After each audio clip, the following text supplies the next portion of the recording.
noite, boa tarde. Olha, não muda muita coisa. Ó. Estamos diminuindo um desconto, mas você enfocou a parte do desconto que a gente está mudando. Mas o mais importante na lei também é a parte de abrir prazo para fazer esse primeiro pagamento da cota única, que era 10 de janeiro, e que ficava um prazo muito complicado de fazer a entrega dos carnês, de fazer alguma revisão que o contribuinte quisesse, de tirar segundas vias. Então, a gente está mudando esse prazo, passando para o último dia útil de janeiro, aí conforme o ano, cada ano vai ter um calendário. Bom, Que é, essa é a que é um... principal mudança, porque hoje nós temos a parcela única, ela vence no dia 10 de janeiro, é isso, né? Isso, E tem um percentual aí para quem for pagar à vista de 15%. Agora, isso. nesse projeto que está na Câmara, passa o pagamento da parcela única para o final do mês de janeiro e o Isso. desconto que era de 15% passa para 13%. Isso, a gente está reduzindo para 13 agora no primeiro ano e no outro ano nós estamos passando para 10%. A redução é em função do caixa da prefeitura.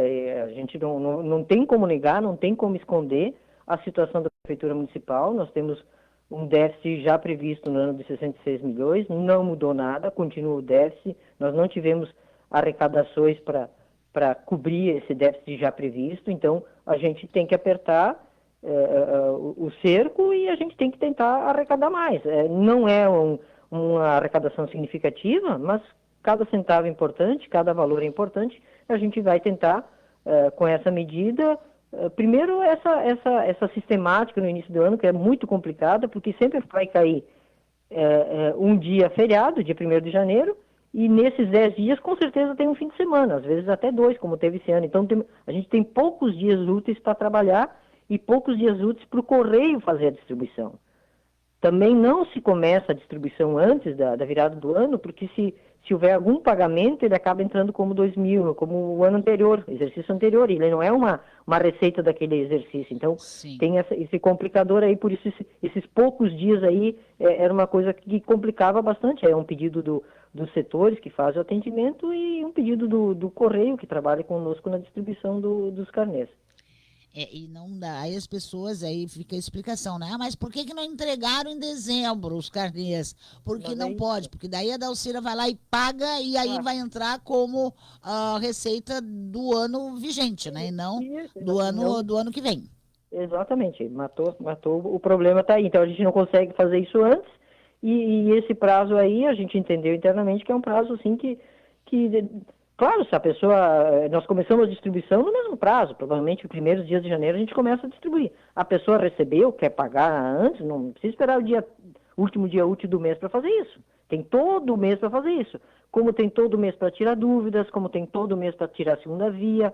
Então, a gente tem um atendimento mais espaçado. O pessoal ficava em filas, internamente a gente tinha uma dificuldade enorme de se organizar, porque não tem funcionários em quantidade disponíveis e também não tem como alocar gente que não tem treinamento para fazer o serviço.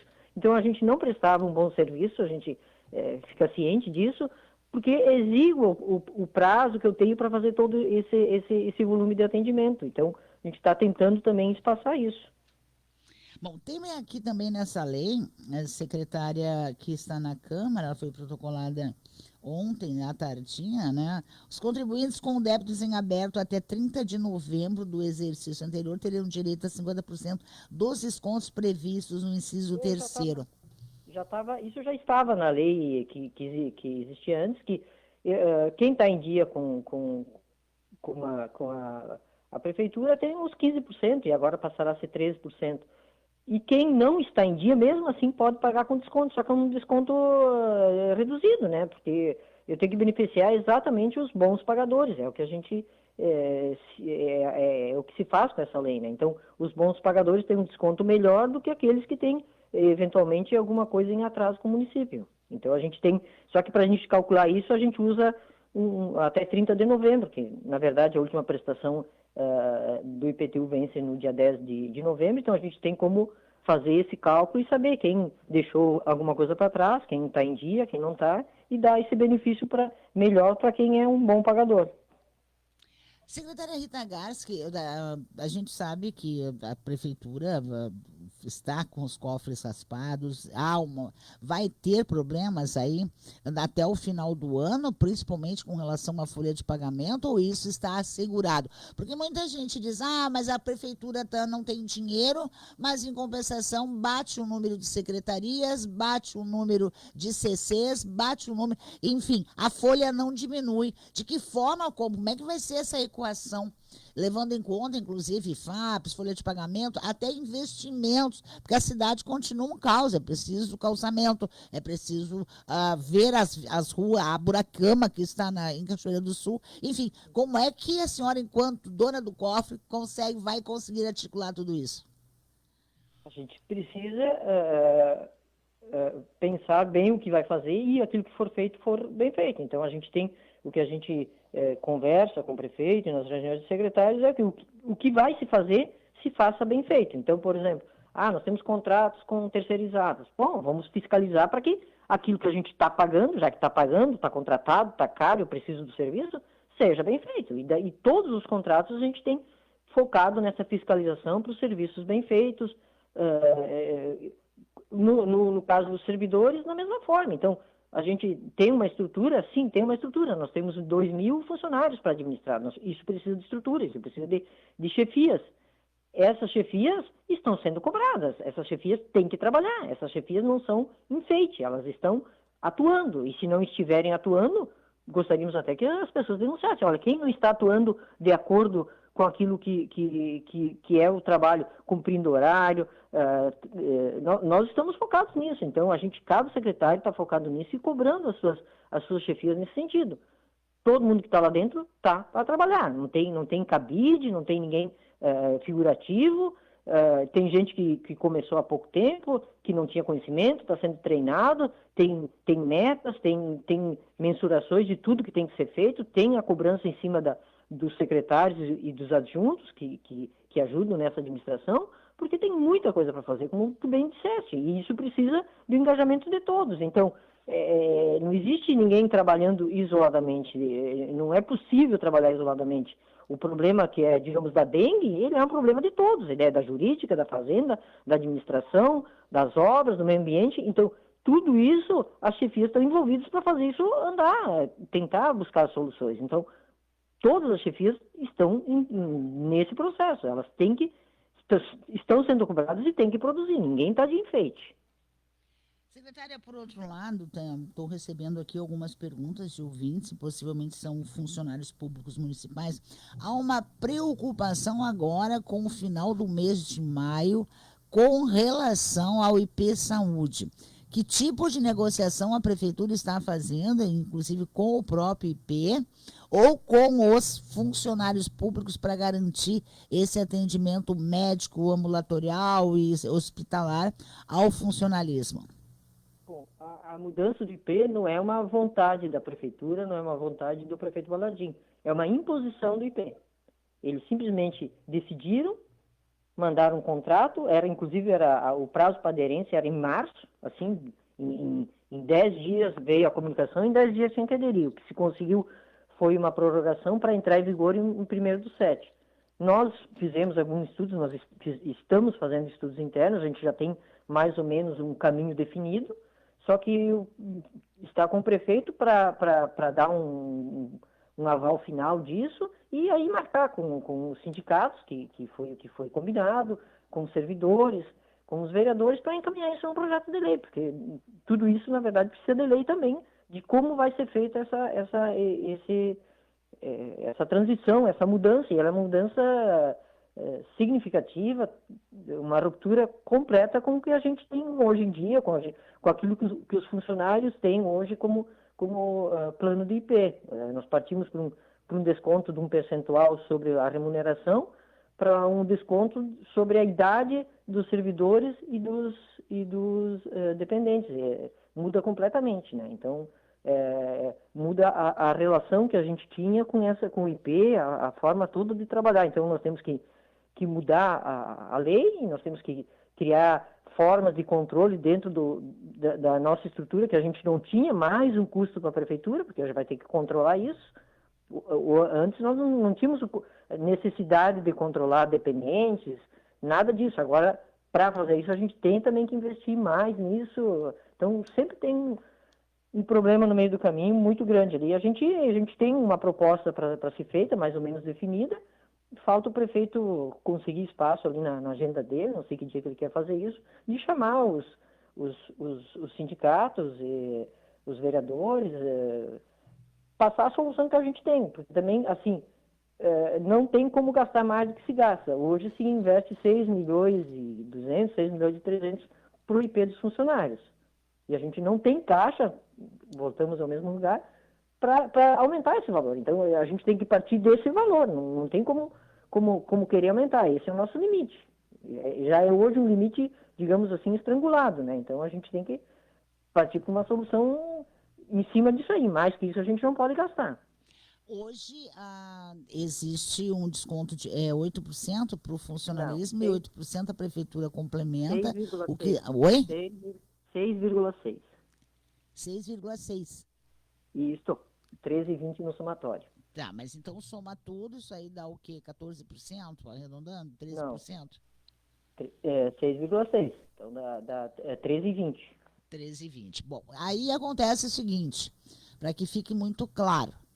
Essa imposição do IP ela não é apenas para a Prefeitura de Cachoeira, é uma imposição a todas as prefeituras que possuem plano de saúde do IP. Tanto é que a própria FAMURS acabou interferindo nessa discussão e tem tentado buscar uma solução com relação a isso, né? Porque definitivamente um servidor com 50 anos vai pagar o quê? 600, 700 reais de desconto para ele, mais esse valor para sua esposa, para sua mulher, e os filhos vêm por faixa etária, né? O que definitivamente alguns servidores ficariam no déficit, não teriam sequer dinheiro para receber no final do mês. Exatamente. Então a nossa composição é no sentido de buscar faixas de desconto, de contribuição da prefeitura em cima de faixas de salário, tentando amenizar exatamente esse valor que tu disseste, porque assim, um servidor nosso com 2 mil reais, nós temos muitos casos assim, e imagina que ele já tenha desconto do FAPS, mais o dia a dia dele, como é que ele vai ter condições de pagar 548 de 450, 400 pila de IP para ele, mais 400 para a esposa, digamos assim, ele não tem condições de pagar. E ao mesmo tempo, essa tabela do IP, para os salários altos, é maravilhosa. Então, o IP está querendo se livrar da gente, é o que parece, sabe? Porque para os grandes salários, hoje, que desconto 6,6% sobre a remuneração, vai ser vantajoso ter IP. Então, é uma equação que hoje a gente está analisando quem está vinculado, mas entrando essa nova tabela, de repente eu vou ter mais gente vinculada, porque os salários maiores é vantagem, e de repente para os salários menores eles vão ter que cair fora porque não tem o que fazer. Então a gente está tentando equacionar essa tabela pelas idades, mas também pela remuneração dos servidores. Porque, inclusive, eu conversei sobre isso, questionei a secretária Camila da Saúde, também a secretária Mariana da Administração, porque se esses funcionários acabarem vindo para dentro do Sistema Único de Saúde, vai haver problemas na rede. É sempre mais gente, sempre a gente sempre está no limite, né? Então o SUS também tem um limite de atendimento alto, né? E o IP era uma saída, apesar de ter poucos médicos, apesar de ter pouco atendimento, a parte hospitalar funciona legal, mas sempre é mais atendimentos para um sistema que está no limite sempre, além do limite, digamos assim, né? Então, realmente é difícil, mas assim, volto a dizer, não tem caixa para cobrir, digamos assim, como é hoje, o plano dos servidores, incluindo todos os dependentes, ou algo desse tipo. Nós não temos caixa para fazer essa equação. O cara continua pagando a mesma coisa e a prefeitura cobre. Não tem. Até porque o cara que ganha mais, o servidor que ganha mais, ele não vai contribuir a mesma coisa porque ele estaria contribuindo a mais do que o valor que é descontado dele, como pela idade, pelo salário dele, né? Então o cara ganha 5, 6 mil, digamos assim, ele vai pagar, ele tem 30 anos, ele vai pagar 200 pila. Só que 6% sobre os 5, 6 mil dele dá 400, 450 reais, então ele está pagando mais que era o que tinha antes, era um sistema contributivo, os que ganham mais contribuíam para os que ganhavam menos, e agora isso se perdeu, essa fórmula do IP perde esse tratamento de grupo de trabalho, né? Pois é, isso vai ser um grandíssimo problema. Por outro lado, a gente vinha discutindo, a prefeitura vinha discutindo junto com os seus funcionários, né, a respeito da questão do FAPS, da tal decantada segregação de massa. Como é que ficou esse projeto, secretária Rita Garski? Nós estamos revisando aquele projeto em si, a gente descartou no formato que ele estava, mas a gente está tentando, com outros projetos, amenizar aquele impacto da segregação. Eu, pelo menos, entendo que nós não vamos escapar da segregação, mais hoje, mais amanhã, mas a gente tem outras coisas que a gente deve fazer e pode fazer. Primeiro deve fazer, por quê? Porque a emenda constitucional 103 e tem a PEC 66 rodando lá no Congresso, ela impõe aos servidores públicos, que no caso nós ainda não estamos, mudanças muito severas. E a gente poderia, se fizer uma lei municipal, ter isso amenizado. Mas nós temos que ter iniciativa de fazer alguma coisa. E o município não fez essa alguma coisa. Então nós temos projetos para tentar fazer algumas das coisas que estão na PEC 103, para não impactar ela toda numa vez só. Isso que a gente está tentando fazer. E depois disso, depois de implantadas essas medidas, o cálculo atuarial ele tem mudanças. O cenário muda se a gente implementar algumas medidas. O cenário muda. Mudando o cenário, vamos fazer um novo projeto e verificar como é que ficaria uma nova segregação de massas num formato que seja mais factível do município assumir uma parte dos aposentados e manter isso como que é o projeto de segregação de massa. É isso, é uma parte dos funcionários aposentados fica para o município e o resto vamos seguir adiante. Só que isso é um problema grandioso e também é outra para tentar sobrar alguma coisa, para reduzir a alíquota do FAPS. Hoje nós estamos com 65%, nesse cálculo que veio agora de dezembro de 2024 como base, nós vamos a 71%. Então, veja bem que é uma coisa que não tem como a gente pagar, simplesmente não tem como pagar. A gente está pagando, mas assim, julho, agosto, nós vamos ter que dizer, agora o que nós vamos pagar? Nós vamos pagar folha e deixamos de pagar FAPs e continuamos pagando os fornecedores para poder continuar trabalhando, porque não adianta ter funcionários se não tem uma estrutura, o material para poder se prestar o serviço. E é uma escolha simples. É uma escolha que vai ter que ser feita. Então, a gente tem que tomar medidas de aumentar a receita, de diminuir a despesa, de administrar melhor, de fazer o que tem que ser feito com o pouco dinheiro que tem, mas fazer com qualidade. E o foco está nisso. E é isso que a gente está tentando fazer. Tá certo, então.